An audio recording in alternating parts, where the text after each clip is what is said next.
Pô, e aí? Essa daí tá legal? Não, quer ver? Peraí. Ah, não, passo.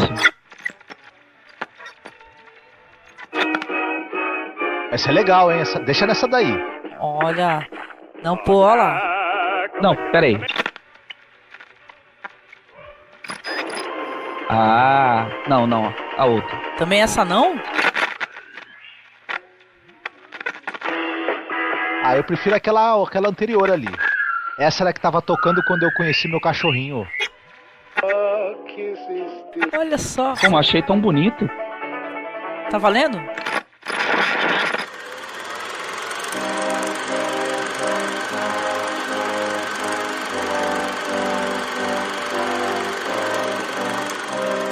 Você está ouvindo Masmorra Classic. Olha lá, encontramos. Pode deixar rolar essa mesmo. Deixa rolar. Até o fim.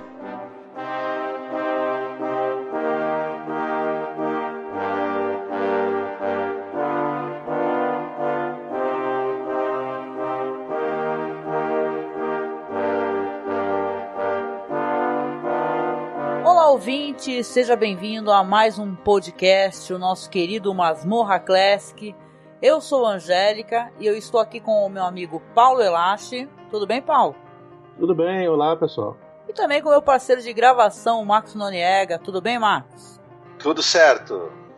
E hoje nós vamos falar sobre um classicaço do cinema, um filme que eu já há muito tempo que eu tô querendo gravar e chamar esses amigos aqui para conversar, que é o filme do Murnau, né? O Aurora.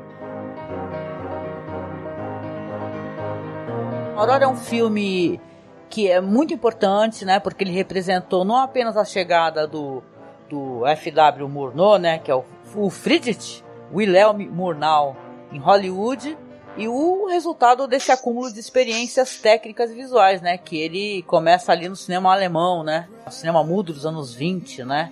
E a gente tem muita coisa para falar sobre o diretor, sobre como é que era o cinema da época, falar sobre o expressionismo alemão, a influência que esse filme tem, né, Marcos? Na verdade, não chamava Murnau, ele chamava Friedrich Wilhelm Plump. Mas ele passou uma estadia na cidade de Murnau. Ele, não sei, ele gostava dessa cidade, achava agradável, ele passou uns meses agradáveis ali e ele passou a adotar esse nome. Ele também tinha amizade com o pintor Franz Marc, e o Franz Marc também falou pra ele: sabe que eu adoro essa cidade de Murnau? Eu também estive lá, eu acho muito bonita. E aí dessa conversa ele resolveu adotar esse pseudônimo, né? Não sei porque que ele não gostava de Plump, mas tudo bem, né? Não, porque Plump era uma coisa assim que na linguagem deles eu acho que era uma coisa meio ofensiva. Era tipo tosco, um negócio assim, entendeu? Meio bobo. Plump tinha um significado que ele não curtia, então ele não queria na carreira artística dele, né? Adotar esse sobrenome. Certo. Ah, então tá explicado. Ele era um cara que ele era um grande leitor. Desde muito jovem ele já lia clássicos da literatura alemã, da literatura inglesa. Teve acesso, o pai dele era dono de uma fábrica de roupas, ele teve acesso a uma educação, né, de clássica, uma educação formal, estudou filologia, entre outras coisas. E aí ele lutou na Primeira Guerra Mundial, ele era comandante de campo e também se engajou na Força Aérea. Só que aí, durante as missões que eles fizeram de ataque à França, ele acaba sendo preso, fica preso na Suíça e a guerra acabou para ele. Mas no campo de prisioneiros ele já montou um teatrinho com os soldados ali. E quando finalmente a guerra termina, ele volta para a Alemanha. Ele e o Konrad Veidt, amigos, né? Se tornam amigos porque se encontram. Porque é o seguinte, o Murnau foi convidado para fazer participações em filmes como ator. E aí conheceu o Konrad Veidt e aí fundaram um estúdio e começaram a produzir os próprios filmes e tudo mais. Filmes esses, infelizmente, que boa parte deles está perdida. Entre os filmes do Murnau, os 8 filmes perdidos dele, vários são desse primeiro estúdio que ele fundou com o Konrad Veidt, fizeram adaptação do Médico e o Monstro, entre outros filmes muito falados e muito comentados e muito elogiados na época e que a gente não tem mais nenhum segundo do filme para poder assistir. Em 26, ele vai para os Estados Unidos. Antes ele fez na Alemanha, além desses filmes que a gente citou, fez filmes clássicos como A Última Gargalhada, Nosferatu, filmes que sobreviveram, que nós podemos assistir e conferir, né, o grande talento dele. Ele se engajou também no expressionismo alemão, tem muita coisa do expressionismo, da técnica, né, da filosofia artística do expressionismo na obra dele, mas também ele tinha um pouco de característica de um outro movimento que era o chamado Kammerspielfilm, que era um movimento de cinema em que você tinha um foco na psicologia dos personagens, era muito centrado no lado mental do personagem, não exatamente como o expressionismo, que o expressionismo ele usava muita distorção e surrealismo, né? Muita quebra da realidade para demonstrar o que estava se passando nos sentimentos do personagem. Já esse outro movimento que ele também fez parte era uma coisa mais pé no chão, um pouco mais calcada na realidade, na verdade, né? E outra coisa, ele, apesar de ser talvez um dos nomes mais importantes do movimento do expressionismo, que era muito caracterizado por uma coisa meio teatral, com distorções, com cenários distorcidos, tinha muita influência do expressionismo do teatro. Ele, apesar disso, ele é um cara que na obra dele, ele acaba trabalhando para libertar um pouco a câmera. Você tinha no cinema expressionista, era muito comum a câmera estar mais ou menos parada, você não tinha muito movimento de câmera, porque você focalizava muito aqueles cenários distorcidos, que obviamente eram cenários construídos, né? Não eram takes de cenários reais, né? Da natureza, de ruas, de locais, enfim. Então você tinha uma câmera mais estática para mostrar as atuações mais teatrais dos personagens e aqueles cenários distorcidos construídos. O Murnau, na obra dele, ele já começa a ter essa coisa de filmar em cenários abertos, filmar externa, ter cenários construídos, mas cenários muito mais reais, muito mais palpáveis, em que a câmera pode passear por eles. Então ele é o cara que, depois do movimento expressionista, ele libertou a câmera e ele trouxe. Ele também aprendeu um pouco isso com o cinema americano. Nos Estados Unidos você já tinha um pouco essa coisa da câmera que passeava pelos ambientes, né? E aí ele também adaptou isso, só que ele misturou as duas coisas, né? A gente vai falar no Aurora, chegando nele, ele mistura esses elementos do expressionismo, de você ver o que está se passando no interior da mente do personagem, e ao mesmo tempo tem uma câmera que ela passeia por todos os lugares nesse filme, né? Então ele une o melhor dos dois mundos. Eu notei uma diferença realmente nesse filme, nas tomadas, né, por exemplo, do próprio Nosferatu, ou então daquele Metrópolis também, que eu posso considerar expressionista, né? Sim.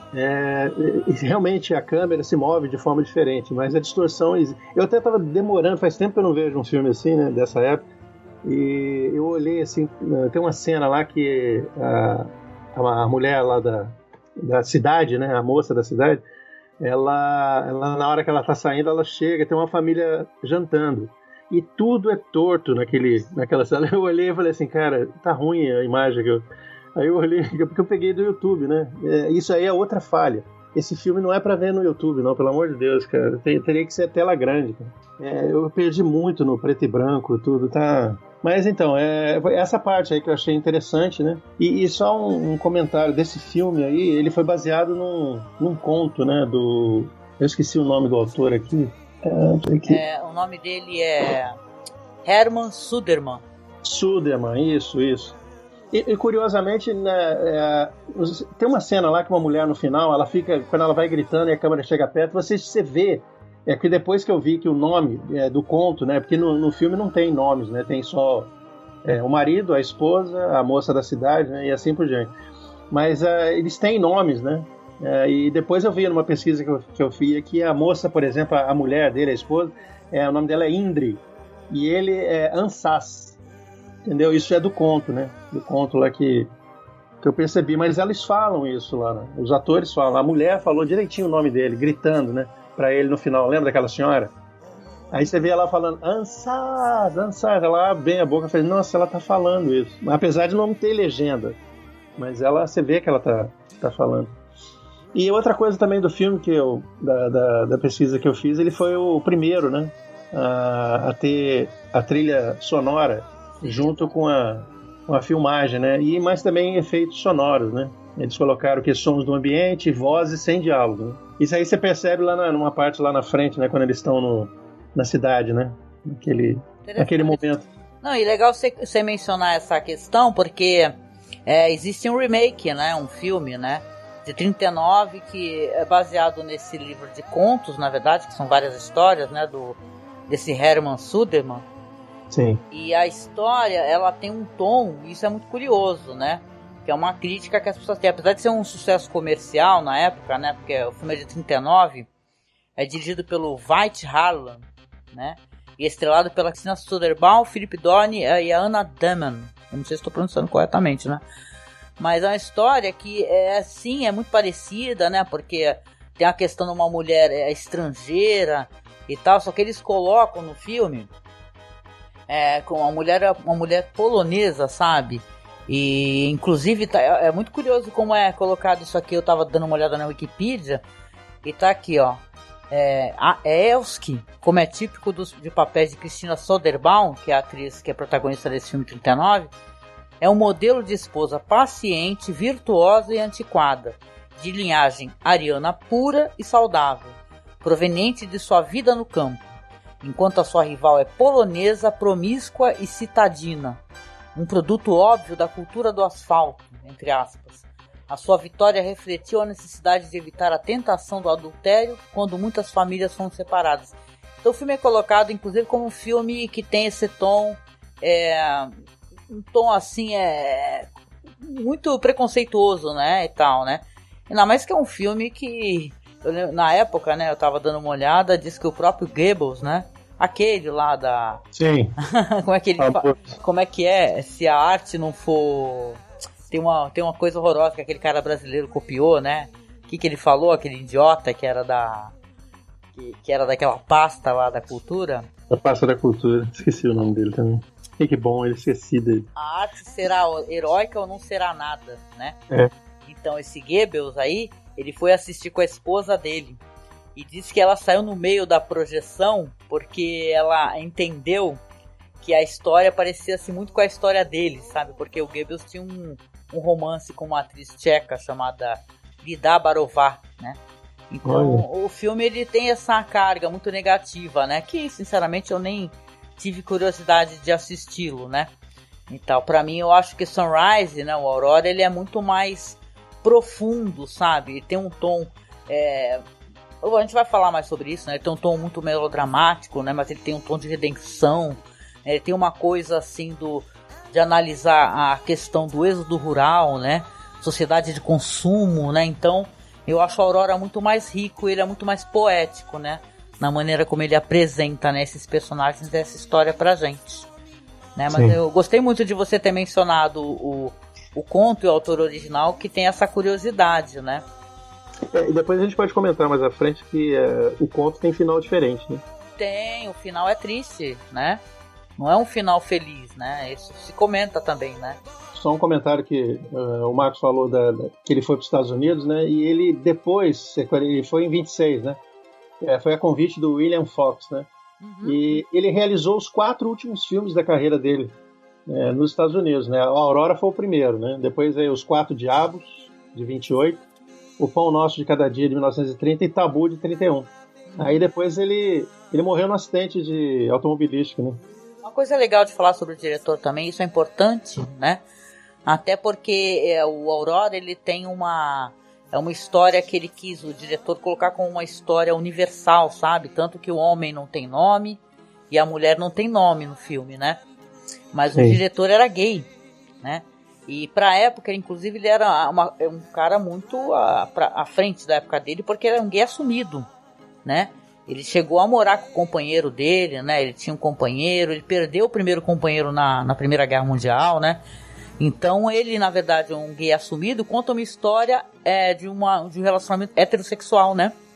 Então, na verdade, claro, não se espera de um filme clássico como esse a aceitação, né? Não dá pra você olhar pra um filme antigo desse com os olhos de hoje, né? Mas é muito curioso, né, que um cara gay assumido, né, e tal, ele quisesse fazer um filme sobre uma história universal que falasse com todos, né, e tal, sendo que não tá falando, né. Então, mas tudo bem, sem problemas, é uma bela história de qualquer maneira. Sim. Sim. Uma curiosidade também, que na verdade não tem exatamente a ver com a Aurora, mas eu acho interessante citar para quem quiser, uma parte das informações que a gente tem biográficas do Murnau, das informações que a gente tem sobre o expressionismo alemão, se devem a uma escritora chamada Lotte H. Eisner. Ela era escritora, crítica, ela é de origem franco-alemã. E ela trabalhou na biblioteca de Paris e depois ela foi uma das fundadoras da Cinemateca de Paris. Ela que foi a grande estudiosa que sistematizou o conhecimento sobre o expressionismo alemão e foi uma das biógrafas também do Murnau, e muitas das informações até que a Angélica está citando vem do estudo do grande material e do estudo que a Lotte Eisner fez. Então, quem puder depois tiver curiosidade de procurar as obras dela, tanto as biografias quanto os estudos sobre o cinema alemão, sobretudo o expressionismo, vai pegar muitas informações interessantes e que valem a pena. Ela é a grande estudiosa do assunto, né? Ah, legal, muito legal. Pô, queria que a gente falasse um pouquinho também sobre o elenco, né? Vamos falar um pouco sobre o George O'Brien, a Janet Gaynor, porque são histórias interessantes, né, dos dois, né, do casal. Inclusive de outras pessoas do elenco, né? Tu tava dando uma estudada nisso, né, Marco? Então, o elenco, a gente tem principalmente 3 atores, né? Que são os que mais aparecem, que é a Janet Gaynor. É marcante o fato de que ela foi a primeira... Você teve a primeira cerimônia do Oscar em 29 e ela premiou... Essa cerimônia foram premiados filmes produzidos em 27 e 28. O Aurora é produzido em 26 e lançado em 27. E ele entrou na categoria, né, na competição, e a Janet Gaynor acaba sendo a primeira atriz a ganhar um Oscar, e ganhar, na verdade, 2 ou 3 Oscars, se eu não me engano, porque nessa época você ainda ganhava por todos os filmes que você podia concorrer com todos os filmes que você fazia durante aquele período que estava, né, dentro do período da premiação. E ela acaba ganhando por Sétimo Céu, Aurora e Anjo da Cidade, né? 3 Oscars. Até os anos 80, ela foi a atriz mais jovem também a ganhar um Oscar. Ela era bem jovem quando ela acabou participando do Aurora. Ela era da Filadélfia, era filha de pais separados, mas a mãe e o padrasto incentivaram muito a carreira dela. Ela sempre quis ser atriz, desde pequenininha. Ela gostava dessa carreira, né? Ela era fascinada pela atuação e teve apoio da família. E ela vai tentando, faz pequenos papéis ali, pontas, né? Isso aí anos 20, né? Que a gente já tá falando de cinema mudo e tudo mais. Só que ela acaba chamando a atenção. Mesmo nas pequenas pontas dela, ela era uma pessoa extremamente expressiva, ela tinha uma empatia com a câmera inacreditável. E desde os primeiros momentos dela em pequenas aparições, ela fascinou os diretores. Ela logo conseguiu papel em filmes mais importantes, conseguiu ser a protagonista. Ela se tornou, à medida que o tempo foi passando, depois do sucesso principalmente do Aurora também, a atriz mais paga do cinema americano. Ela foi durante algum tempo, né, ela ganhando posições, se tornou a estrela número 1. Ela era chamada na época de a sucessora da Mary Pickford, inclusive. Exatamente. E assim foi até perto do final dos anos 30, quando a popularidade dela começou a decair um pouco e apareceram outros nomes, outras atrizes, e ela acaba se aposentando, deixando o cinema, mas ela acaba voltando depois. Ela morou no Brasil também, você sabe, né, que ela morou em Goiás, né, nos anos 50. Eu queria falar sobre isso. Pode falar. Eu não tinha a menor ideia que tinha acontecido isso aqui no Brasil, sabe? Porque tem até, inclusive, um filme documentário, né, chamado Hollywood no Cerrado, né, que ele conta a saga dessas atrizes famosíssimas do cinema mudo, inclusive do marido dela, né, que era um cara muito famoso, que era um cara que fazia figurino de filmes, né, por exemplo, do Mágico de Oz, né, o Adrian, né, o esposo dela, que, cara, eles moravam em Goiânia, né, tipo assim, é próximo de Brasília. Eu vou deixar, ver se consigo arrumar um link, pelo menos do trailer, sei lá, porque eu não localizei o documentário para assistir. É uma história muito, muito interessante, tem até um texto muito legal ali da revista GGN, né, sobre isso, né, chamado Hollywood a Broadway no Cerrado Brasileiro, sabe? Então, no município ali de Anápolis, tinha na verdade ela conhecia uma atriz chamada de Dona Meire, inclusive o pessoal chama a mulher de Meire. Sim, é a Mary Martin, a Janet Gaynor. E a Mary Martin foram amigas ao longo de muitas décadas, até o final da vida, inclusive de ambas. E a Janet Gaynor e o marido, e a Mary Martin e o marido eram dois casais muito amigos. E vieram morar no Brasil, alugaram, não lembro, um rancho em Goiás, né, uma fazenda em Goiás, e moraram ali durante um bom tempo, inclusive. Infelizmente, depois, nos anos 80, o acidente que a Janet Gaynor sofre, né, a Mary Martin e o agente dela estavam também no carro, né? Ah, não sabia. Sim, a Mary Martin sofreu também se machucou bastante, e a Janet Gaynor que sofreu lesões que acabaram incapacitando ela nos últimos anos de vida, né? Ela estava atuando na televisão, ela tinha feito uma adaptação você sabe aquela história Harold e Maude? Ah, ela fez pra Broadway, né? Ah. Isso. Ela foi a Maude, né, na adaptação de 71, além de atuar em muitos filmes. Ela foi um dos grandes nomes do cinema mudo dos anos 20, 30, talvez enfim, estava ali entre o top 5 de atrizes. Caracterizada por fazer muito esse tipo daquela moça meio ingênua, doce. Ao mesmo tempo, ela conseguia transmitir uma quantidade enorme de expressões, né? Ela era muito, muito expressiva, capturava a câmera, e ela também fez a transição para o cinema falado. Ela tinha uma excelente voz e uma atuação também muito boa usando som. Então ela não teve problema para fazer a transição, né? É verdade. Você falou agora da transição, a voz dela era boa. Eu não sei, eu sei que não tem nada a ver com o que a gente está falando, mas você conhece quais são os atores dessa época, atores e atrizes, né, que não conseguiram fazer essa passagem, porque a voz ela não era boa? Vocês lembram de algum? Eu não tô lembrado, eu sei de uma história sobre isso. Se eu não me engano, um que teve muito problema foi o Rodolfo Valentino, não é?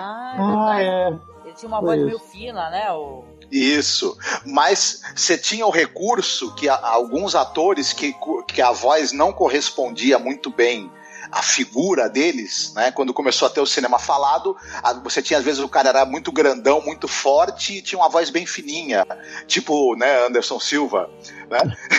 Ou você tinha uma moça com uma aparência muito angelical, delicada, e com uma voz grossa. Então, às vezes, as coisas não batiam, e esses atores e atrizes eram dublados, às vezes, por outras pessoas que tinham uma voz mais, digamos assim, que combinava com a aparência. Inclusive, uma das atrizes, a Margaret Livingston, que faz a Moça da Cidade, ela dublou várias atrizes, ela conseguiu fazer a transição muito bem para o cinema falado, tinha uma voz muito bonita, e algumas atrizes eram dubladas por ela, né?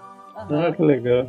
Mas é interessante que na mesma época já tinha saído aquele filme, que é considerado o primeiro filme assim com falas, né? Que é o Cantor de Jazz, né? Então o Aurora é um filme que ele tinha som, né? Porém já existia um filme com falas, né? E tal. Então isso é muito interessante, que é um cinema assim da transição, né? E tal, né? E mesmo assim se tornou uma história famosíssima, né? Curioso. Sim. Muito legal. Muito bom. Eu gosto muito dessas curiosidades, né? Quando a gente vai pesquisando sobre o filme, né?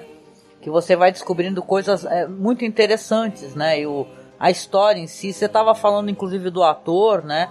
Que é o George O'Brien, né? Que realmente o cara tem um porte, né? Tá um cara grandão, né? No filme, né? E tem uma coisa interessante que a gente não comentou. A Janet Gaynor, ela é a primeira versão que existe dessa história, que houveram várias versões do Nasce uma Estrela, é dela, né? A primeira, né? A Star is Born, né? De 37. Né? E na verdade ela ganhou ela recebeu a segunda indicação, né, a Oscar por melhor atriz. Ela contracena com o Frederic March nesse filme. E não é a versão mais famosa, né? A da Judy Garland acabou se tornando a mais famosa, mas é excepcional. Quem puder assistir, não deixe de ver. Né? 2 grandes atores, né? Em cena. Falando no George O'Brien, ele era um cara que ele dividiu a vida entre 3 coisas que ele fazia muito bem. Ele teve uma participação na Marinha Americana, lutou na Primeira Guerra Mundial, e ele inclusive, ele acabou, depois que ele se retirou do cinema, ele voltou para a Marinha e ele acabou indo para a reserva como capitão. Então ele manteve uma carreira militar ao longo da vida. Outra coisa que ele gostava muito era de música. Ele era contrabaixista na orquestra do estado onde ele morava, cantor, participou de vários musicais da Broadway. Ele às vezes ficava no coro e às vezes também ficava num dos papéis principais. Também era uma pessoa que tinha essa relação com a música que ele levou a vida toda. E, obviamente, no cinema, né? Ele começa a trabalhar como cameraman. Depois, obviamente, o pessoal vê aquele homem enorme, atlético e bonitão por trás da câmera, olhar e falar, pô, esse cara podia estar na frente da câmera, isso sim, né? Em vez de estar atrás, filmando. E ele vai fazer muito sucesso daquelas intermináveis séries de faroestes, de westerns, né? E tal. Inclusive, ele era um daqueles caras que na época, é interessante que você tinha o cara, né, o ator, e o cavalo dele, né, que participava de vários filmes junto com ele. Tudo. Era o caso do George O'Brien. Ele fez muitos filmes, inclusive fez filmes com o John Ford, né, teve uma longuíssima carreira no faroeste. Nem todos os filmes são filmes assim memoráveis, né, eram aqueles westerns que eram produzidos de batelada nos anos 20 e 30, mas participou de filmes importantes. Agora, apesar de ser um cara estritamente ligado ao gênero western, o filme mais famoso e pelo qual ele é lembrado é justamente o Aurora. Né? Tem um aqui que eu achei de 1951, o filme Gold Raiders, que ele faz o papel dele mesmo, né? E ele junto com os três patetas, né? Olha, sim. É uma média. Interessante. E a Aurora é um filme muito importante, né? Ele já foi reconhecido como um filme importante para ser preservado, né? Apesar de o negativo ali original, né, de 35mm, dessa versão, né, que tinha no cofre da Fox, né, ter pegado fogo, né, no incêndio, né, eles tinham outro negativo, né, então foi possível salvar o filme, né, senão a humanidade não ia conhecer o Sunrise, a Aurora, né, isso é muito louco, né, Já pensou? Inclusive o The Wicker Man, né, que é um grande filme, um grande clássico, né, do terror, né, e tal, ele também foi salvo porque alguém tinha uma cópia, né? O Roger Corman, né? Tinha recebido. Então, você vê, né? Que o fato de alguém fazer cópia é o que salva, né? Esse filme é um filme importante pra caramba, né? Preservado ali pela Biblioteca do Congresso, nos Estados Unidos. Sim, sim.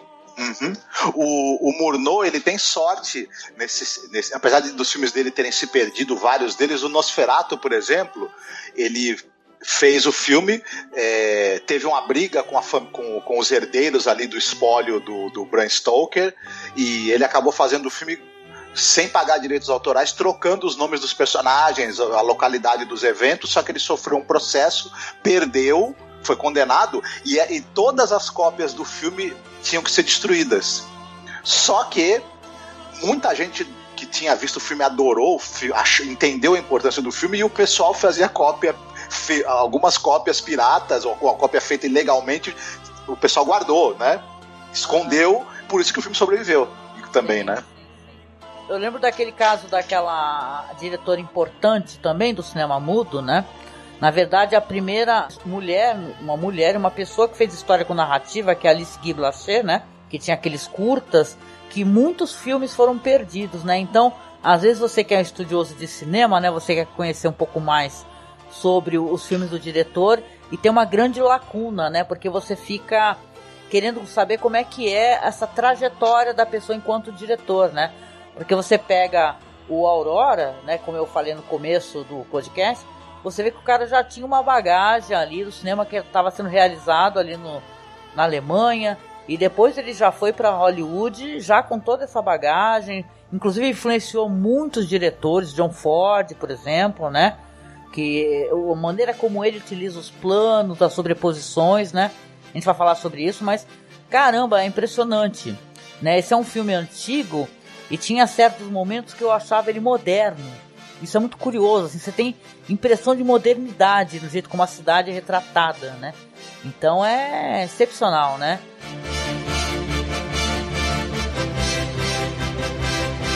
Então, gente, a gente vai comentar um pouco sobre as cenas que nós gostamos de Aurora, o que nos impactou, né, o que a gente achou mais interessante. Tem uma coisa também curiosa desse filme, né? Começando aqui, que é uma história que é chamada de romance de aprendizagem. Já ouviram falar dessa expressão Bildungsgrusman? É Bildungsgrusman. É que eu não sei falar em alemão, né? Eu vi esse termo aí, mas ele também, você pode notar que certas histórias, certos contos, né, eu chamo de histórias de advertência. Então, as histórias que a gente conhece dos irmãos Grimm são histórias de advertência. Era para as crianças não saírem, senão elas iam ser mortas pelas pessoas para serem comidas, né, na época, né? Tinha gente que era, né, aquele João e Maria, praticamente sobre isso aí, né? Sim. As pessoas estavam morrendo de fome na época, então crianças eram servidas na mesa, né? Criança tinha aos montes, né? Poxa. Então, pois é assim que eles pensavam naquela época. E você vê isso aí, o termo, esse daí é história de advertência mesmo. É uma história, ó, o que acontece se você fizer isso, ou tal caminho e tudo. Diz que é uma característica, assim, olha, gente, eu não assisti tantos filmes assim do Murnau, né? Mas o pessoal fala que os personagens masculinos, eles costumam parecer assim meio enfeitiçados, sabe? Eles ficam, né? Por isso que eu utilizo esse termo de romance de aprendizagem, né? Porque diz que é uma característica de apresentar um personagem dentro da sua jornada, né? Por exemplo, da infância, a maturidade, a busca do crescimento espiritual, político, social. Então, existe essa expressão que eu nunca tinha escutado falar, né? Mas essa daí eu como é que é? Histórias de alerta e tal, né? Que tem uma questão moral, né? A gente conhece muito bem, né? Principalmente dos contos do Grimm, como você falou. Vem da literatura. Os dois romances de formação mais famosos são os Anos de Aprendizado de Wilhelm Master, do Goethe, e A Montanha Mágica, do Thomas Mann. E é bem isso, o romance pega um longo período da vida do personagem principal e vai mostrando a evolução dessa pessoa moralmente, psicologicamente, e isso também depois foi adaptado para filme, e a gente no Aurora tem muito isso, né? Há um longo caminho psicológico percorrido por esse personagem do marido, né? Em que ele vai se tocar do verdadeiro valor de uma série de coisas, do valor da própria vida que ele tem, né? A Aurora funciona como um Bildungsroman, né? Como você tinha citado, né? Só que aí é um filme, não um livro, né? Essa estrutura é mais característica da literatura, mas também está presente no cinema. Lembrando que é uma adaptação que foi feita ali pelo Karl Mayer, né? Que é um dos caras muito importantes ali do expressionismo alemão. Inclusive ele já trabalhou várias vezes com o Murnau, né? E fez uma história muito curiosa a partir disso, né? Falando um pouco então sobre a história, né? A história ali se passa ali numa região campestre, né? Você vê ali um fazendeiro, uma pessoa muito simples, ele se envolve com uma linda mulher da cidade, interpretada pela Margaret Livingston, que entre os turistas que estão lá, né, que você vê naquela vila de veraneio, já acabou totalmente a temporada de verão, as pessoas foram embora, porém ela ficou. Ela começa a ter encontros com esse fazendeiro, que não tem nome, e ela mostra pra ele, ela conversa com ele, tem os encontros, e ela fala pra ele sobre a vida na cidade, sobre toda a agitação urbana, né? Ela com ele, os dois vão combinar de matar a esposa dele, né, interpretada por Janet Gaynor, para que eles possam vender a fazenda e ter uma vida na cidade, né, e tal, né. Essas são as primeiras sequências, né. Você tem ali a esposa triste, né, vendo que o homem foi embora, né, para jantar, né, e os encontros, né, que são cenas interessantes, né, no pântano, né, gente, né, para mostrar, até para ter um contraponto muito interessante com o que vai vir mais para frente, né. O que vocês acharam dessas sequências iniciais do pântano, né? Parece um purgatório, né? Curioso. Lembra mesmo. E uma coisa que eu vi aqui é que o Murnau, ele usou um jeito de fazer com que o andar do fazendeiro, né? Do marido, né? Fosse pesado. Isso é verdade? Ele encheu o sapato de chumbo do cara lá. Não sabia. Do ator, do George Gane. Pois é, tá escrito aqui na pesquisa que eu fiz. Ele diz que tem 10 quilos. Fica assim, o peso das escolhas dele. É a culpa, né? Esse personagem, ele representa que ele estivesse carregando o próprio, pelas costas, o mundo, né? Então a Murnau parece que disse que Murnau meteu 10 quilos de chumbo no sapato para obter aquela imagem de gorila, com as pernas afastadas e andando pesado. Até a lama do pântano, você viu que estava funda? Sim. Quando o sapato dele, gente, aquilo parecia o Frankenstein. Logo no começo, a gente percebe que ele já começa a trabalhar essas sobreposições, né? E isso é muito bonito, né? Porque você vê a mulher de costas com a roupa de banho e a movimentação e tal dos turistas. Ou então quando a amante do fazendeiro está explicando como é que a cidade é muito melhor, é muito mais alegre, ela fica mostrando também essas cenas, né? Então é muito curioso isso daí, né? Porque você já vai sendo inserido já através desses detalhes, né? Depois eles vão brincar muito com ilusão de ótica, né? Desses planos aí onde as coisas parecem maiores, né? Tem um momento, naquele que você falou que quando ele sai da casa e deixa, não janta, né? Não fica no jantar que a esposa traz, né? E a esposa fica triste. Então aquelas vizinhas que estão lá ficam vendo, né? Estão na casa, né? E falam, eles eram um casal maravilhoso antes, não sei o quê. Aí você vê uma cena, um flashback, né? Rapidinho, né? Dele empurrando assim um carro de boi, né? E ele pega a criança. É uma cena idílica, né? Parece, sabe? Naquela época existia uma glorificação desse tipo de coisa, né? A mulher perfeita, o homem perfeito, ele estava todo forte, né? Aquele maçudo, né? E tá tudo perfeito. O campo é maravilhoso. Então deu essa ideia. É isso que ele passou. Moral cristã, né? Sim. Familiar, que está implícita no roteiro, né? Tem vários signos, né? E símbolos disso, né? Da questão religiosa. Quando o filme começa, o que o Paulo falou me lembrou uma coisa muito interessante. A gente são cenas muito escuras, né? E o pântano que tem ali, o rio que tem ali, o pântano, tem uma espécie de névoa sobre ele. Então é tudo meio nebuloso, com pouca luz, é muito opressor. E junta-se a isso a interpretação do George O'Brien, que ele tá como você mesmo falou, ele tá com pesos no pé, e ele tá sempre curvado como se tivesse um peso enorme nas costas. Outra coisa muito...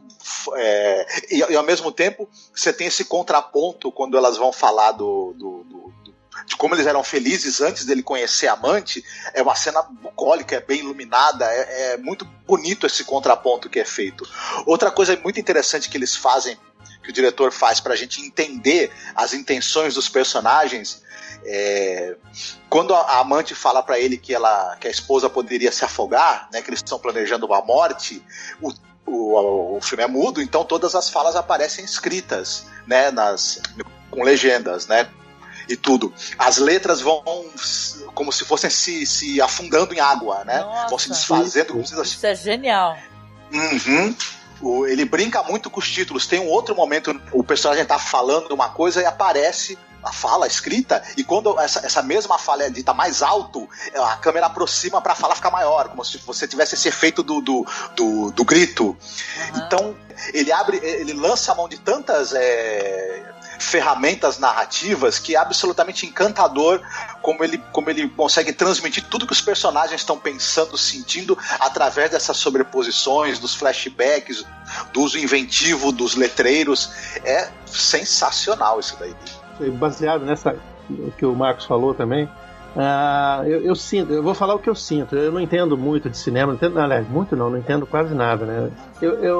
Eu sou uma pessoa da época atual, né? Vamos dizer assim, apesar de eu ser velho, né? Eu realmente não vi eu só vi filme falado.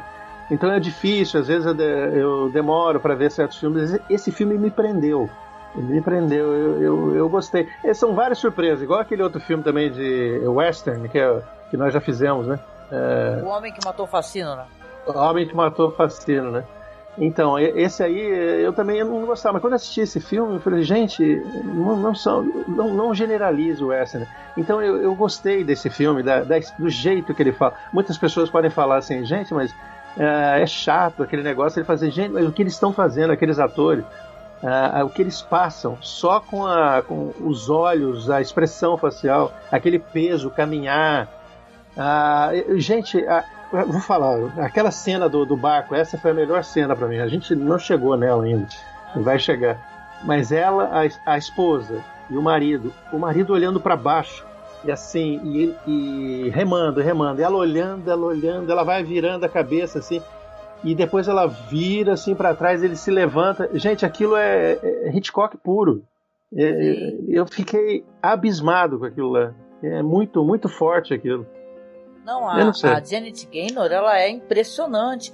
Ela lembra um pouco pra mim, pelo menos eu tenho essa impressão, aquela Olivia de Havilland, né? Que faleceu há pouco tempo, né? Sim. Que ela é muito expressiva, aquele olhar, né? Quase que líquido, né? É muito legal. E ele também, claro, né? É legal. Eu gostei que você mencionou essa cena, porque ele vai ter esse lance realmente no filme, que ele vai convidá-la pra passar um dia na cidade, né? Só que ele tá com intenção de afogá-la. Ele coloca uns feixes de uma coisa que flutua, junco, né? E para ele poder, né, simular que o barco virou e tal, ele tem intenção de matar a esposa. E tem o lance do cachorro também, né? Porque isso eu achei muito interessante, porque o cachorrinho parece que tá sentindo que tem alguma coisa errada e fica correndo atrás do barco, e ele faz questão de ir lá prender o cachorro. Ela fica olhando assim, né, com o senho franzido, curiosa, né? Por quê, né? E tal, que o cachorro tá tendo aquela, né? Tá sendo tão agressivo, tá latindo tanto pra ele. E eles vão pro barco, e essa cena do barco, pra mim, ela é impressionante também, viu, Paulo? Concordo contigo. Porque ele começa a remar, né? E ele faz aquele gesto que vai pegar nela, assim, né? Que é tudo uma... Nossa. É uma mistura de pantomima também, claro, né? Porque você não tem um diálogo. Só que é uma coisa muito forte, e ela percebe toda a intenção dele. E quando ela percebe, nossa, isso sem nenhum diálogo, só com a face, com a postura corporal, ela desaba, né? Não, é uma decepção. Aquilo que você falou do cachorro, eu me lembrei de uma coisa. Lembra quando ele tá levando o cachorro de volta? O olhar dela, as emoções que passam ali, ela vai de desconfiança para medo, depois ela vê, você vê, as emoções dela ficam subindo e descendo. Naquele momento só o cachorro tá indo, ele tá levando o cachorro, e ela sentiu que tipo, será? Não é, não pode ser, será? E ficou assim, ela ainda estava na dúvida ainda, e ela não falava nada, não via nenhum pensamento, nenhuma voz em off falando, eu acho que ele tá querendo fazer alguma coisa. Não, nem precisa, não precisa. Pô, e tem os vizinhos, né, só comentando, porque isso vai ter importância na história, até pelo jeito como eles se comportam, né? Os vizinhos comentando, poxa, antes eles pareciam crianças, né? Ficavam brincando o tempo todo, né? E agora ele tá afastado dela, né? As pessoas suspeitam que ele tem envolvimento com uma outra pessoa, né? Mas ninguém comenta, apenas lamenta que a relação deles parece estar diferente. E quando tem essa cena que ele tenta matá-la, né? E ela percebe, mas ele não... Você vê, né? Que ele tem a intenção, mas ele não é um assassino, né? Então ele muda de ideia no último momento, só que ela já reparou, ela já entendeu tudo o que estava acontecendo, né? Que estava prestes a acontecer. Então é impressionante. É uma cena, né, Marcos? Muito, muito curiosa e muito forte, né? É impressionante o senso de antecipação que esse filme consegue trazer. É muito do que eu estava pensando no que o Paulo falou. Esse filme ele é um filme extremamente ágil. Ele, apesar de ser um filme dos anos 20, toda a limitação de recursos que você poderia ter, ele é muito, muito ágil, muito expressivo, e ele manipula suas emoções o tempo todo de uma maneira muito eficiente.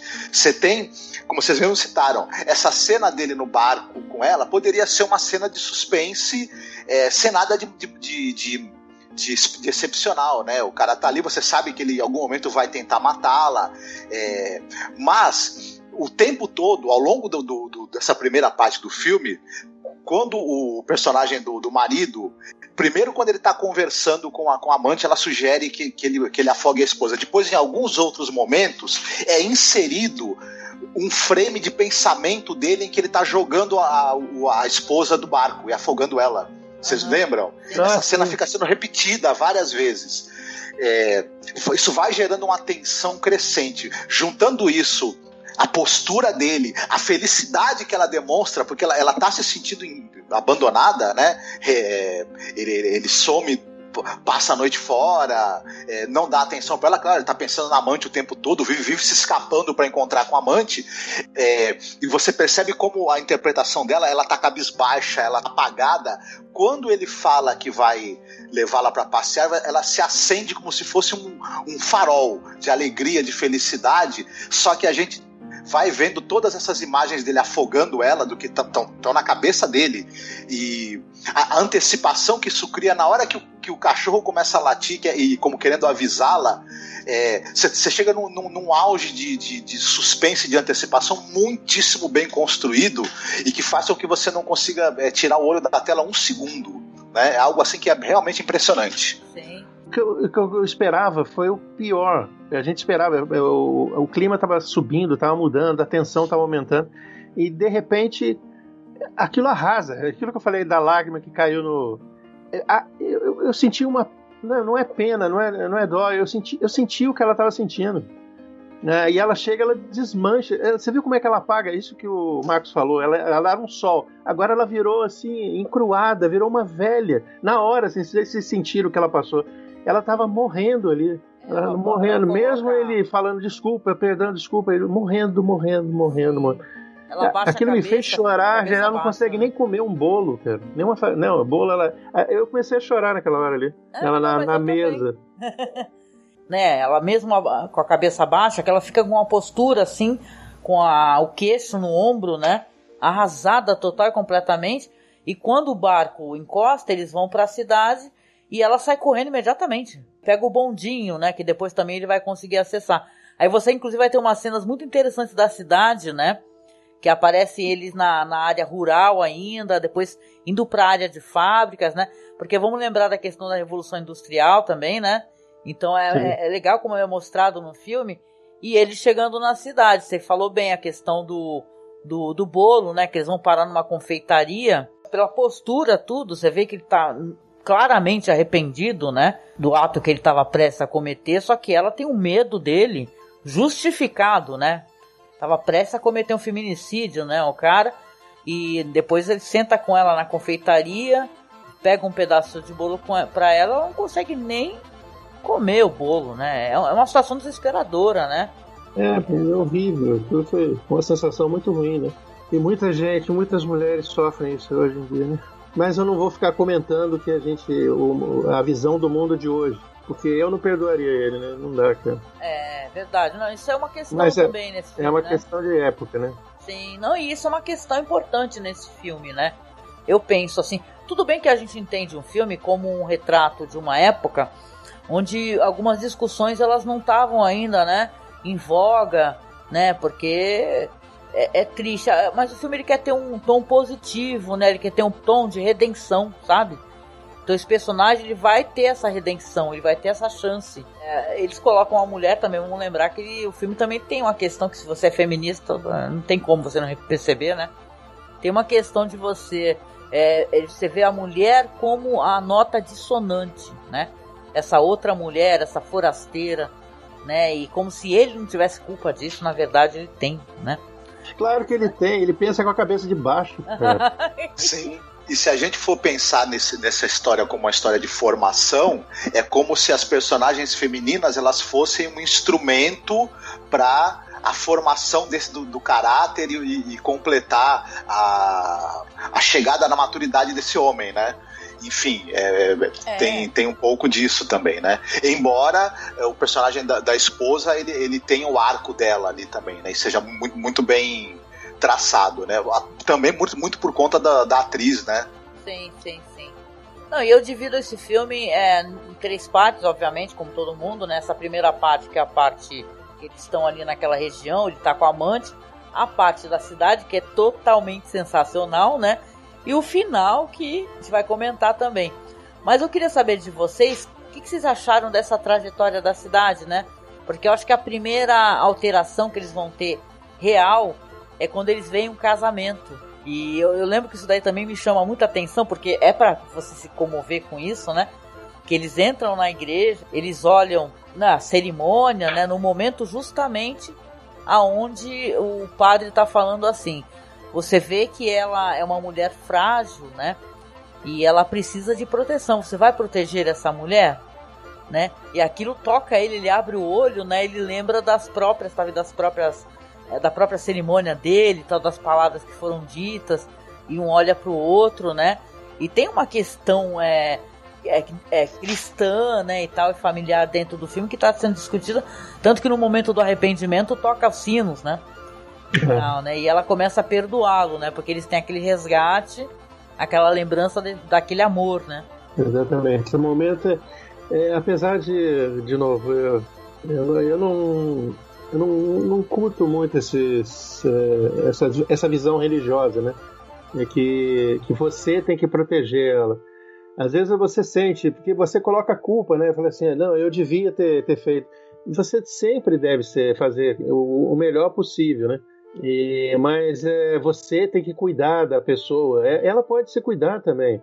Você tem que respeitar a pessoa pelo que ela é. Mas, de novo, é a minha visão desse ponto de vista. Sim. Talvez anos atrás eu teria visto esse filme de outros olhos. Uhum. Porque com certeza a gente muda. A gente muda bastante tudo. Mas esse filme também tem uma coisa que... Assim, eu entendo perfeitamente o que você está querendo dizer, mas é difícil para a gente também tentar entender uma obra com um olhar diferente de uma época diferente, uma outra construção, sabe? É que nessa época também era o que era considerado o correto. Aliás, hoje em dia tem gente que se casa, tem esse pensamento, entendeu? É que, você vai proteger essa mulher e tal, na saúde e na tristeza. A instituição casamento é uma coisa muito, né, que leva a muitas questões, né, e tal. Então, nessa época, o homem, você vai proteger essa mulher, né, e tal. E pra eles, eu até entendo, veja bem, eu entendo, apesar de não concordar. Exato. Nessa época era isso que era, né, o status quo de uma relação, né? Você é uma mulher, tanto que ela representa o ideal, né, da esposa, né? Você vê inclusive pelo semblante, né? Você vê uma mulher loira e tal, a outra já é uma proto-femme fatale, não é verdade? Ela se veste de preto, tem um cabelo escuro, né? Então a gente já vi até alguns debates interessantes nessa questão, sabe? Essa proto-femme fatale aí, essa mulher destruidora de lares.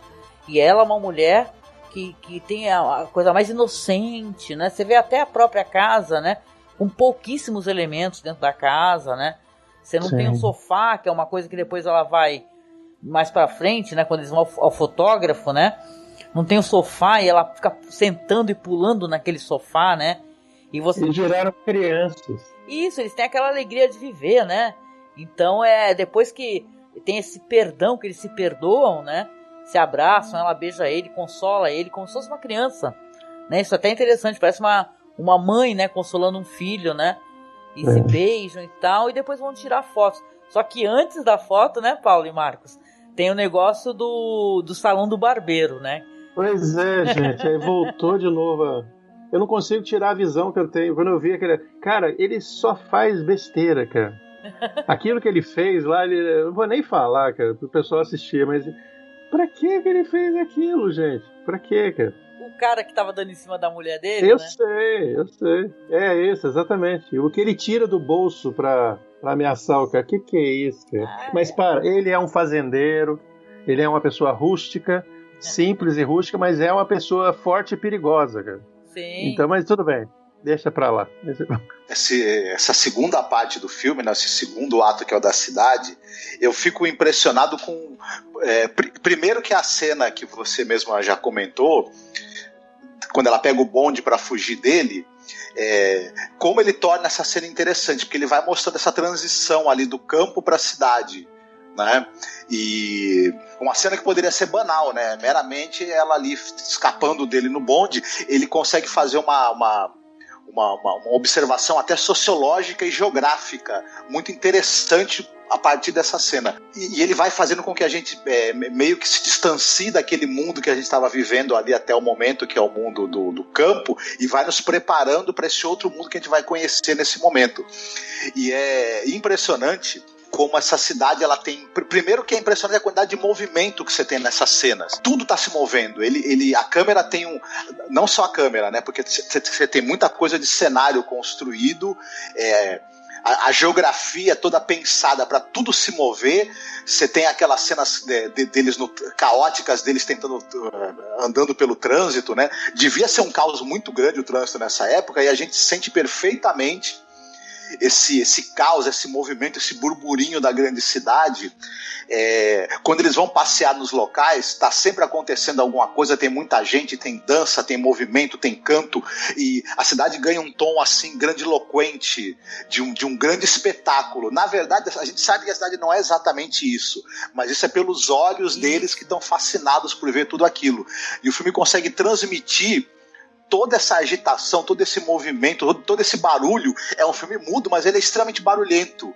Porque na minha cabeça eu ficava imaginando o som de tudo aquilo que está acontecendo, toda aquela movimentação, aqueles bailes, aquelas danças, aqueles veículos e tudo. Por isso que o Paulo mesmo falou que esse filme nunca é chato, né? Uhum. Ele sempre é vibrante. E você tem uma montagem também muito boa, muito ágil. E a gente acaba, sem querer, sendo guiado, né, por essa coisa deles se reaproximarem, enfim. Essa cena também do casamento é interessante por conta que eles estão ali dentro, né, escutando ali o padre falando, e quando o casamento termina, em vez de saírem os noivos, saem os dois, como se fosse um novo casamento deles. Sim, né? Como se estivessem renovando os votos, né? Uhum. Nossa, aquilo foi bonito. Viu? É lindo. Sim. É até engraçado que eu faço um paralelo com o que o Paulo falou. Por mais que essa situação a gente tenha muitas críticas a fazer, que eu concordo plenamente com o Paulo. Eu, no lugar dela, eu não teria voltado com ele de jeito nenhum, né? Mas é engraçado como a gente acaba até sendo até certo ponto convencido pela narrativa, né? De que essa história acaba nos encantando, nos movendo, né? Por mais que a gente possa questioná-la, é difícil negar que ela mexe com a gente, e tem muito a ver com a forma como o filme foi conduzido, né? E funciona para o público de hoje, né? Por incrível que pareça. Não, e tem uma coisa legal, você mencionou, eu lembrei, essas cenas da cidade, essas cenas iniciais, tem um momento que ela vai para o meio do trânsito e tem toda aquela montagem, né, os carros passando e todo aquele barulho, burburinho, e você vê que ela é quase atropelada, né? Tem várias cenas deles andando, quando eles se reconciliam, por exemplo. Eu acho isso muito bonito, né? Como é colocado para o espectador, né? Você vê que ele sabe muito bem expressar o que ele quer dizer, o filme. Que você vê que os dois estão abraçados e eles começam, como se eles estivessem em outro local, não estão mais na cidade, sabe? Eles estão no mundo próprio deles, no mundo íntimo deles. Então toda a cidade desaparece e eles ficam como se estivessem caminhando num campo, né? Depois eles são novamente despertados para a realidade, são quase atropelados para um trânsito. Não, e o ruído também, né? Porque foi a primeira vez que aparece o som ambiente e vozes falando. Sim, cavalo, a gritaria, o trânsito virou caos e os dois estão se dando um beijo enorme, né? No meio do trânsito, né? Então é muito bonito, porque é que nem a gente tava conversando a questão do estúdio também, eles parecendo uma criança, e o cara, o fotógrafo, né, tem uma sacada tão bonita, né? Pega um momento que eles estão dando um beijo, né? Pega assim... Tomara que ele não tenha perdido aquelas fotos. Pois é verdade. Eu fiquei pensando nisso, né? Eu fiquei preocupado com isso na hora que, no final, eu falei, cadê a foto? Puta, porque o barco virou, né, meu? Tem bastante uso também daquele recurso da perspectiva forçada, né, nessa representação da cidade, né, que você tem um diorama, só que na verdade ele não é tamanho real, mas você focaliza as pessoas que estão no primeiro plano de maneira que você cria uma falsa perspectiva, e isso ajudou também a dar essa sensação de profundidade para alguns cenários que na verdade eram construídos, né? Não era uma cidade de verdade, mas ele tem essa vontade de que para nós a perspectiva e os planos pareçam reais, né? Dessa cidade tão cheia de camadas ali, de ruas, de enfim. Aham. Pô, é isso que eu queria falar, isso que eu achei muito interessante e moderno.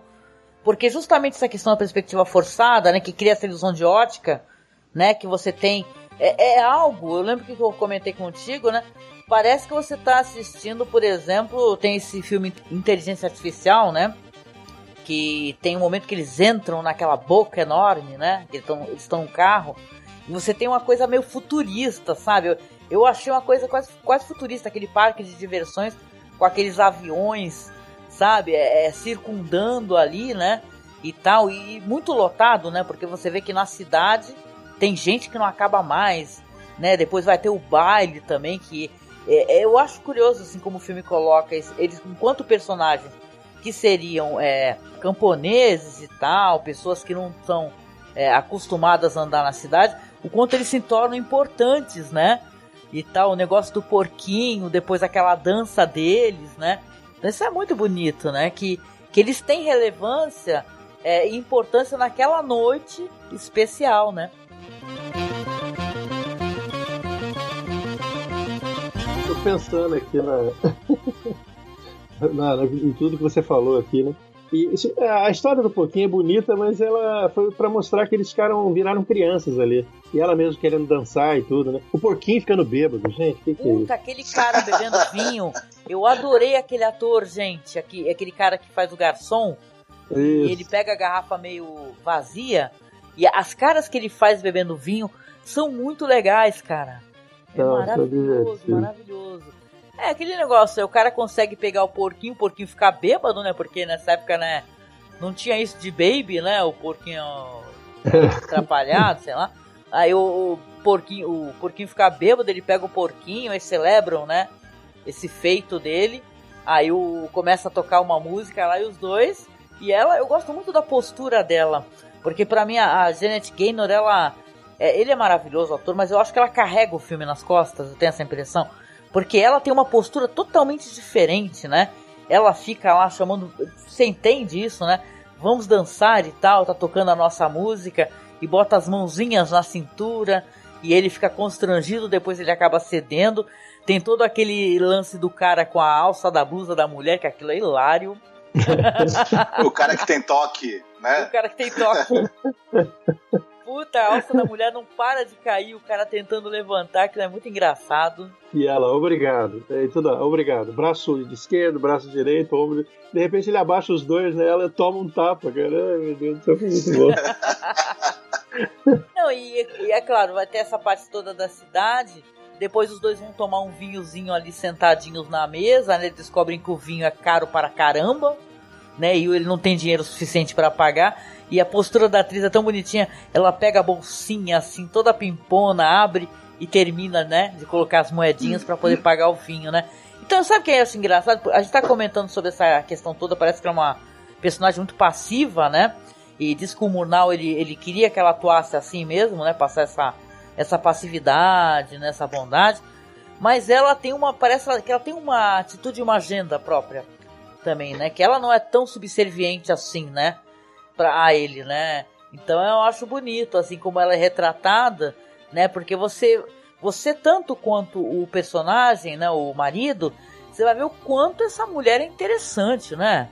Sim, essa mulher dança, essa mulher tem atitude. O que eu senti depois é que depois que eles se reconciliaram e tudo, né? Naquele momento, né? Ela não ficou passiva.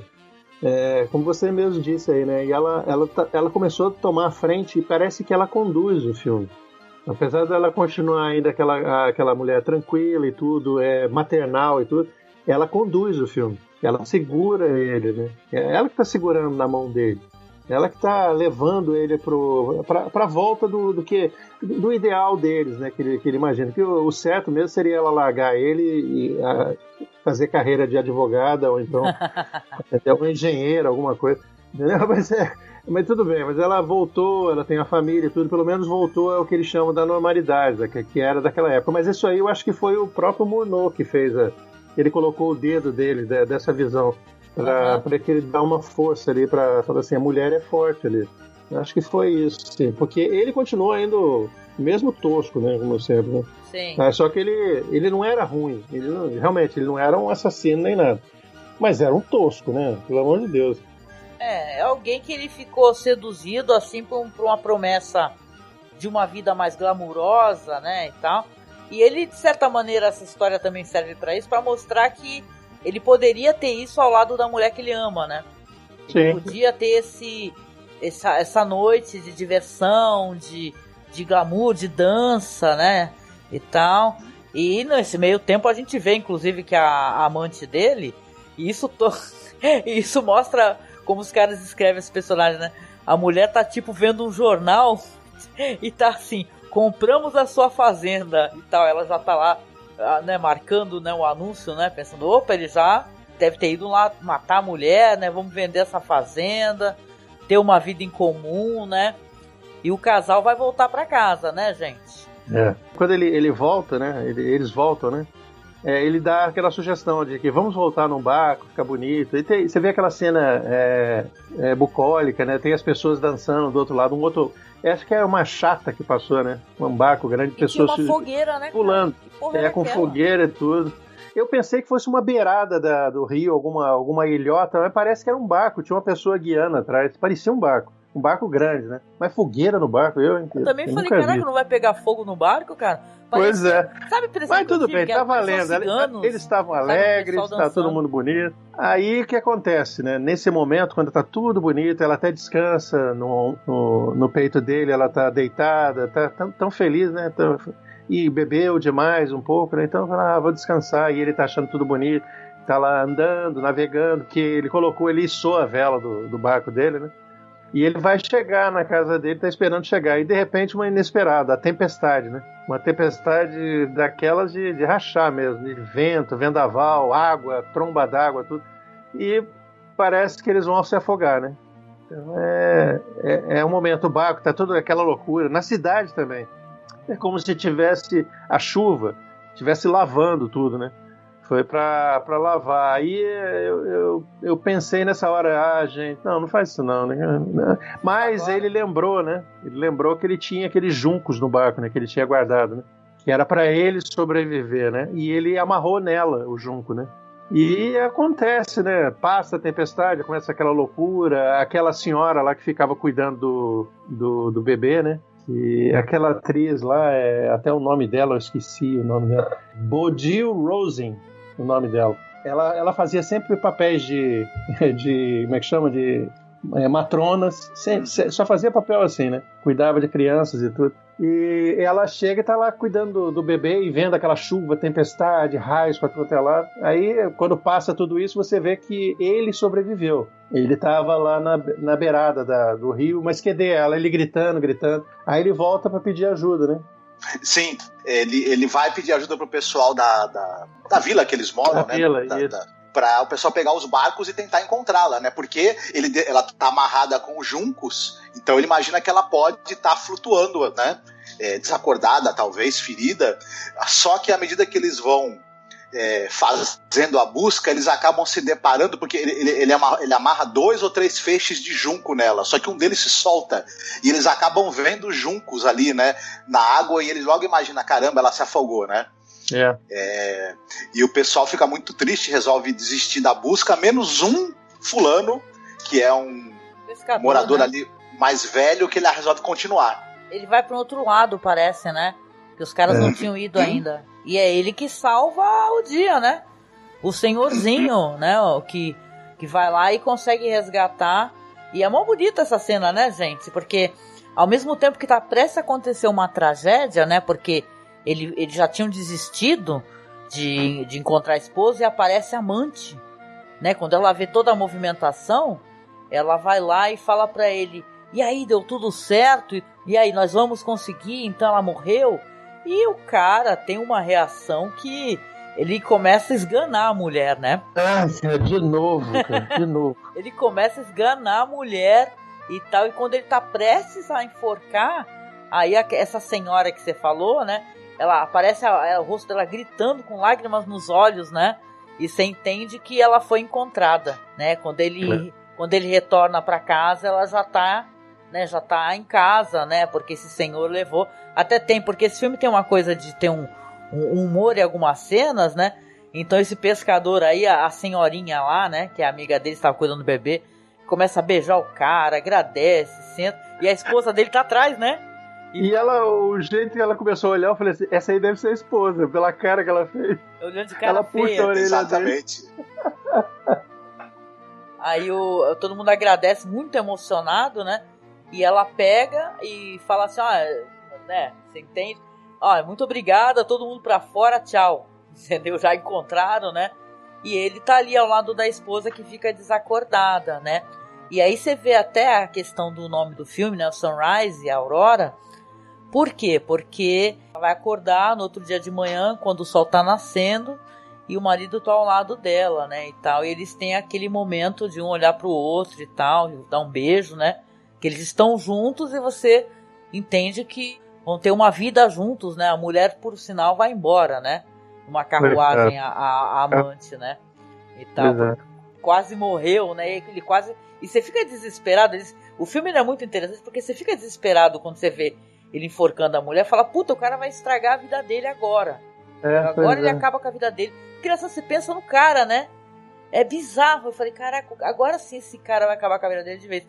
Na verdade, a mulher tá ali prestes a morrer, né? Claro que ela sugeriu esse crime, né? Mas veja bem, como o personagem dela é escrito na história, né? Então, ela é a mulher que ela é o personagem fora ali, né?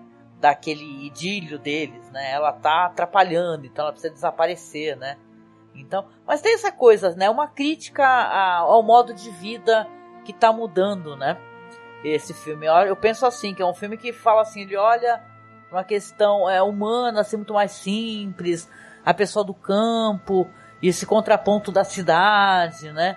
Então, é um filme muito bonito, é um filme emocionante, maravilhoso mesmo, sabe? Se você tá escutando o podcast e tal e não assistiu, caramba, eu recomendo fortemente, né?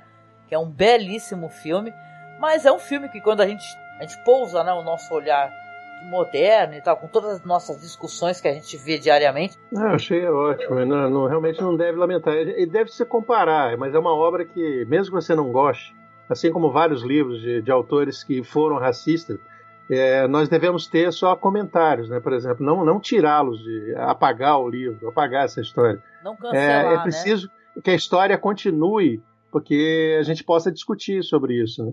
Aliás, eu posso só comentar o que eu tinha comentado no início, né? Falado, né? Citado, era o livro, a diferença no livro é que eles tentam matar a esposa, né? Na volta da cidade, entendeu? Tenta afogar ela, né?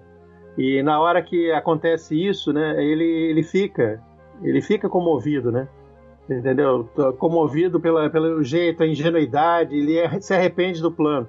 Aí vem a tempestade, o barco vira e quem morre é o marido para salvar a mulher. Por isso que ele é mais trágico, o conto é mais trágico. Uhum. É verdade. Eu também tenho a impressão que essa história toda do barco, né, e da tempestade parece uma espécie de castigo divino, sabe? Porque essa é uma história, um filme, né, que tem uma coisa religiosa, né, que é colocada ali, né, visivelmente valores cristãos, né? Então parece, olha, você vai ser punido. Você acabou de ver o que você perdeu, né? Que você está perdendo. Você redescobriu o amor, mas agora você vai sentir o drama de você poder perder esse amor, né? Então, mas eu fico muito feliz como foi feito esse roteiro a partir dessa história e eles terem alterado, sabe, para um final cheio de esperança, que você termina a Aurora entendendo que esse é uma segunda chance que esse casal vai ter, né? Para uma vida melhor, né? Com valores diferentes, né? Entendendo que uma relação ela é muito mais construída dentro, às vezes, talvez de uma questão mais, de uma simplicidade, de uma intimidade, deles serem cúmplices, né? Como eles são, né? Na cidade, né? Fazem suas brincadeiras e tal, se aventuram, né?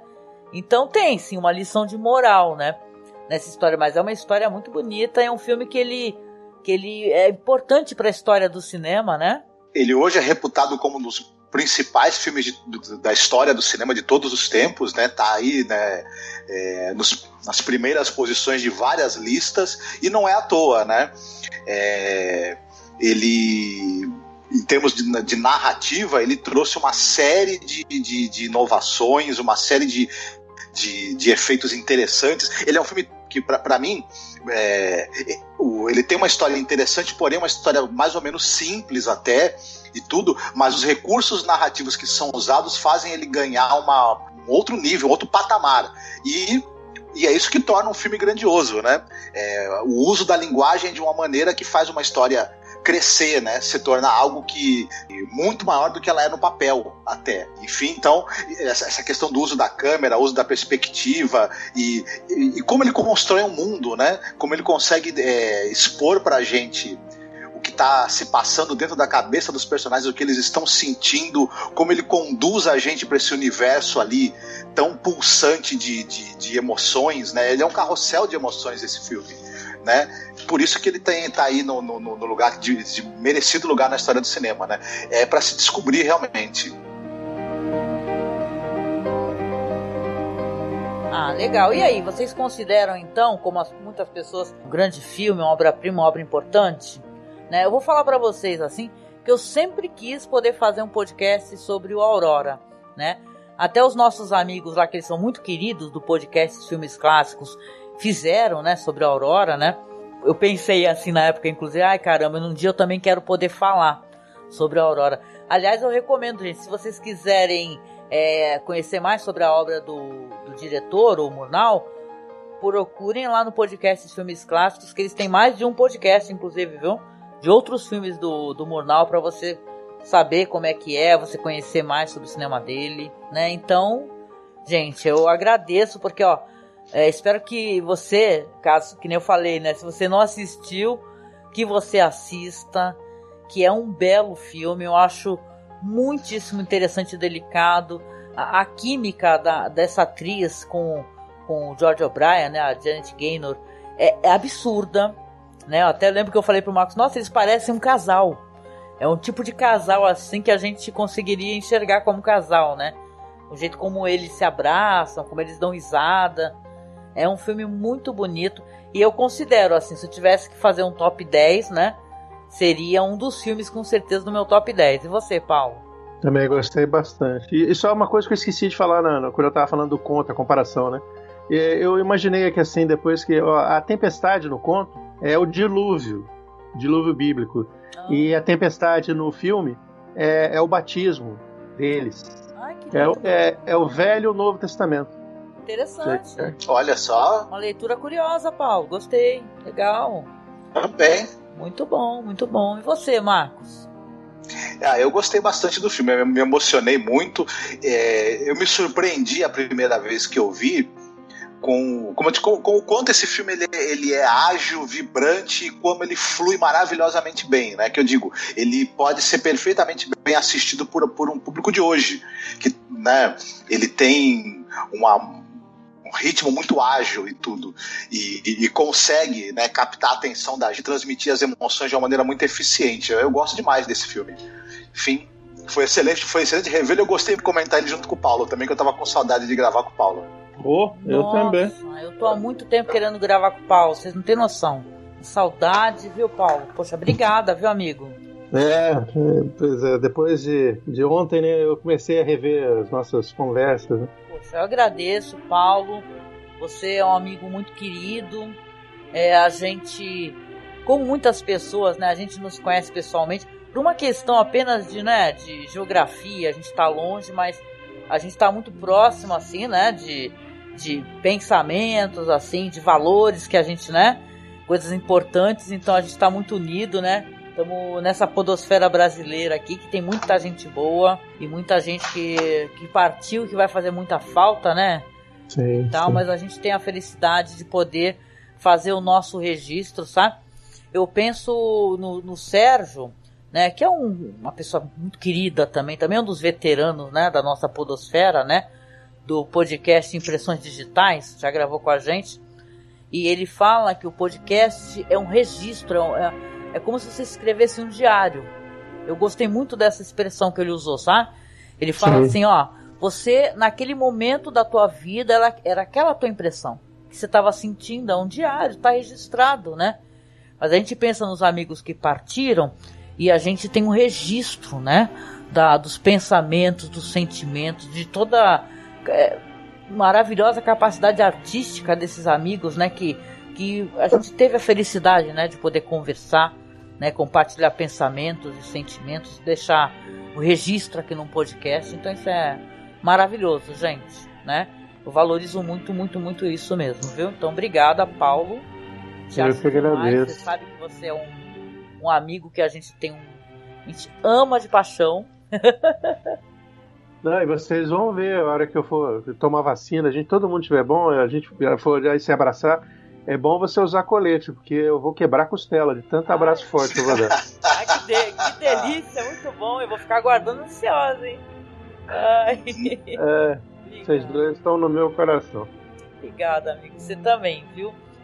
E agradecer aqui ao meu parceiro, né, de gravação, tantos anos.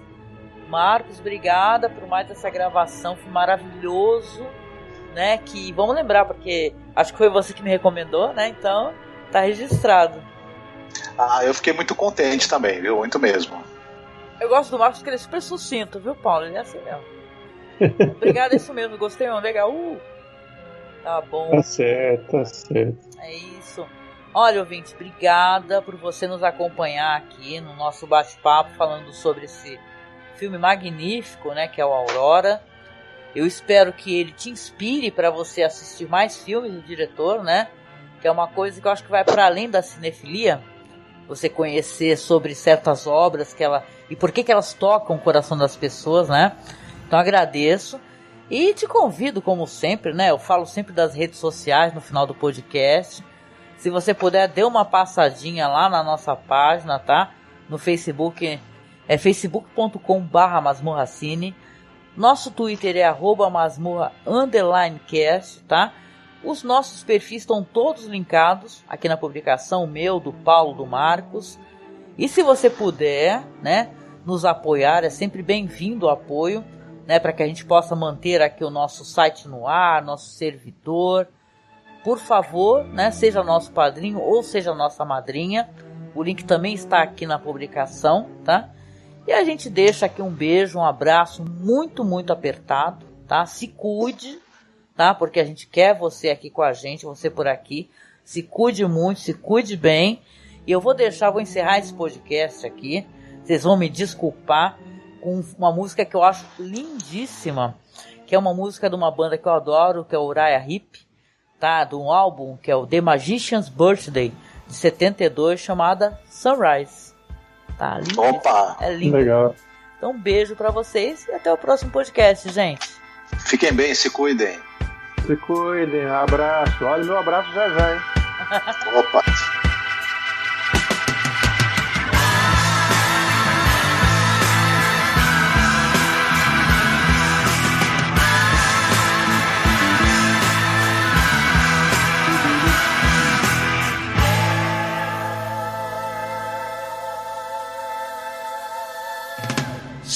Sunrise and the new day's breaking through, the morning of another day without you. And as the hours roll by, no one's there to see me cry except the sunrise and you.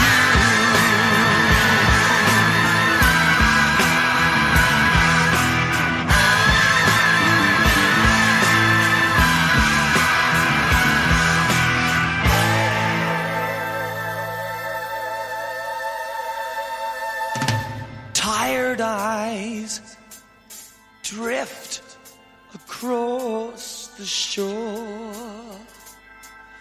looking for love and nothing more.